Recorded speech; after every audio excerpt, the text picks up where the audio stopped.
İndi isə çox vaxt diqqətdən qaçan, amma çox vacib bir mövzu – yuxu. Çünki yaşlı insanların ən çox dediyi cümlələrdən biri budur. Artıq əvvəlki kimi yata bilmirəm. Bəs bu normaldır? Qismən, bəli.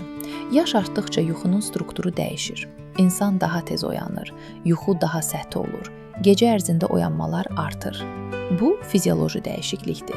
Amma əgər insan uzun müddət yata bilmirsə, tez-tez oyanırsa və yenidən yuxuya gedə bilmirsə, gündüz həddindən artıq yuxulu və ya yorğundursa, bu artıq yuxu pozuntusudur və diqqət tələb edir. Çünki yuxu sadəcə istirahət deyil. Elmi baxımdan yuxu zamanı beyin məlumatları emal edir, hormonlar tənzimlənir, immun sistem güclənir. Yəni, yuxu pozulduqda bütün bədən sistemi təsirlənir. İndi gəlin səbəblərə baxaq. Yaşlılarda yuxu problemlərinin əsas səbəbləri: xroniki xəstəliklər, ürək, ağciyər, ağrılar, tez-tez sidiyə getmə, dərmanların təsiri, depressiya və narahatlıq, gündüz çox yatmaq, hərəkətsizlik. Bəs nə etməli? Elmi əsaslı sadə qaydalar var. Birinci, yuxu rejimi sabit olmalıdır. Hər gün eyni saatda yatmaq və oyanmaq.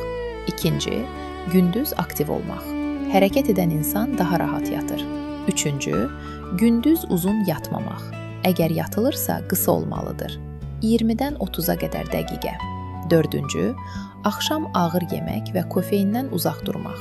Beşinci, sakit və qaranlıq mühit. Yataq otağı yalnız yuxu üçün olmalıdır. Altıncı, ekranlardan uzaq durmaq. Telefon, televizor yuxunu gecikdirir. Çox vacib bir məqam. Yuxu dərmanları ilk seçim olmamalıdır.